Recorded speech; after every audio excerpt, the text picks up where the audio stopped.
सांगली महापालिका निवडणुकीत कायदा सुव्यवस्था अबाधित राहावी याकरिता पोलीस प्रशासनाकडून 16 गुन्हेगारांवर मोक्का प्रस्ताव तयार करण्यात आलेला असून तो संमतीसाठी कोल्हापूर परिक्षेत्राचे महानिरीक्षक सुनील फुलारी यांच्याकडे पाठवण्यात आलेला आहे। याप्रमाणे जिल्ह्यातील 1500 गुन्हेगारांवर कारवाईचा बडगा उगारण्यात आलेला असून सुमारे 365 शस्त्र परवाने रद्द करण्यात येणार असल्याची माहिती पोलीस अधीक्षक संदीप घुगे यांनी पत्रकार बैठकीत दिली।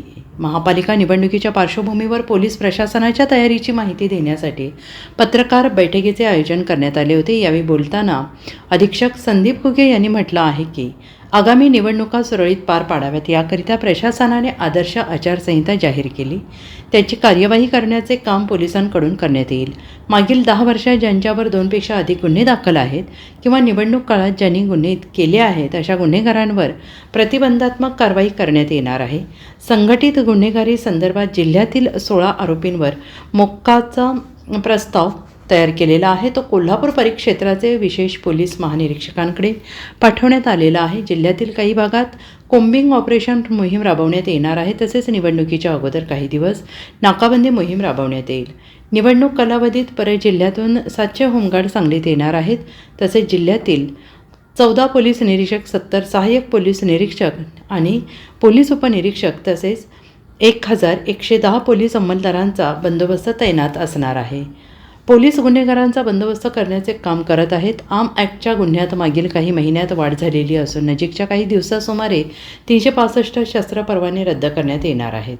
आणि मिरज उपविभाग या दोन्ही सब डिव्हिजनमधील एकूण 6 पोलीस स्टेशनच्या हद्दीमध्ये महानगरपालिकेचं क्षेत्र येते। सांगली, मिरज, कुपवाड या ठिकाणी जे आपल्याकडची रेकॉर्डवरची पाहिजे फरार आरोपी आहेत ते आम्ही अटक करण्यासाठी किंवा त्यांना ताब्यात घेण्यासाठी पथकं तयार केलेली आहेत।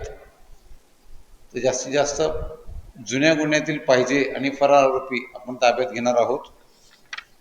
जी परवाना शस्त्रधारक आहेत त्यांच्याकडूनही त्यांची शस्त्र डिपॉझिट करणं किंवा अनामत करून घेणं हे काम चालू आहे। तर या आठवड्याच्या शेवटपर्यंत आम्ही त्यामध्ये सर्वच परवाना शस्त्र ही पोलीस स्टेशनला जमा होतील।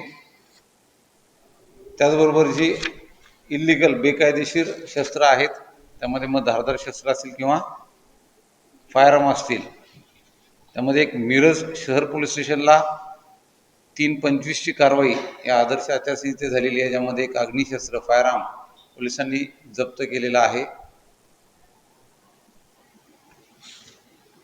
यानंतर एक प्रतिबंधक कारवाईंचा आम्ही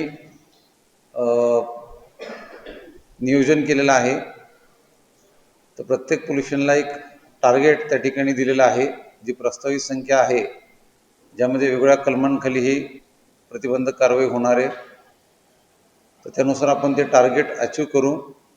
ज्यामध्ये मागील 10 वर्षामध्ये वेगवेगळ्या निवडणुकात जे गुन्हे दाखल आहेत, निवडणुकांच्या दरम्यान मग ते स्थानिक स्वराज्य संस्थांच्या निवडणुका असतील, विधानसभा, लोकसभा या सर्वच निवडणुकांच्या दरम्यान दाखल असलेल्या गुन्ह्यात प्रतिबंधक कारवाई करण्यात येत आहे। शरीराविरुद्धचे आणि मालाविरुद्धचे प्रॉपर्टी आणि बॉडी ऑफेन्सेस 2 किंवा अधिक गुन्हे दाखल आहेत, त्याही आरोपींवर आपण प्रतिबंधक कारवाई करत आहोत। जे जेल रिलीज आहेत, ज्यांची जेलमधून वेगवेगळ्या कारणामुळं सुटका होते, ते बेलवर रिलीज होत असतील किंवा शिक्षा भोगून बाहेर निघत असतील, अशाच प्रत्येक आरोपीवर प्रतिबंधक कारवाई प्रस्तावित आहे। जी महाराष्ट्र दारूबंदी कायदा आहे, कलम 93 नुसार 2 किंवा अधिक गुन्हे ज्या आरोपींवर दाखल आहेत अशा सर्व आरोपींवरही आपण प्रतिबंधक कारवाई करत आहोत।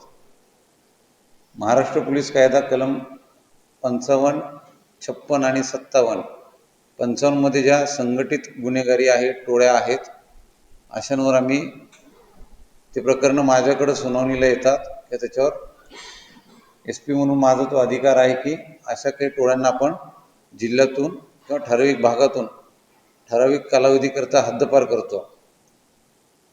कलम 56 आणि 57 नुसार त्या प्रांत अधिकाऱ्यांकडे हे अधिकार आहेत।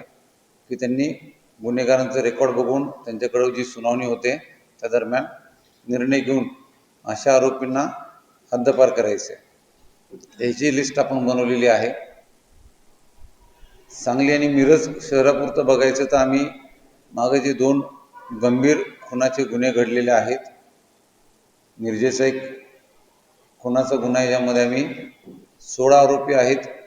त्या 16 आरोपींविरुद्ध मोक्का लावण्यासाठीची कारवाई किंवा त्याचा प्रस्ताव माननीय IG सरांकडे पाठवलेला आहे. वरिष्ठांच्या मंजुरीनंतर त्या ठिकाणी मोक्का लावण्यात येईल. तसंच सांगली शहर इथं पण एक मर्डरचा प्रकार घडला होता. त्यातील आरोपींचं रेकॉर्ड बघता ही पण एक टोळी आहे किंवा संघटित गुन्हेगारी आहे. त्या अनुषंगानं त्यातही आम्ही एक मोक्याचा प्रस्ताव तयार करून वरिष्ठ कार्यालयाला पाठवत आहोत. Bureau report SBN Marathi Sangli.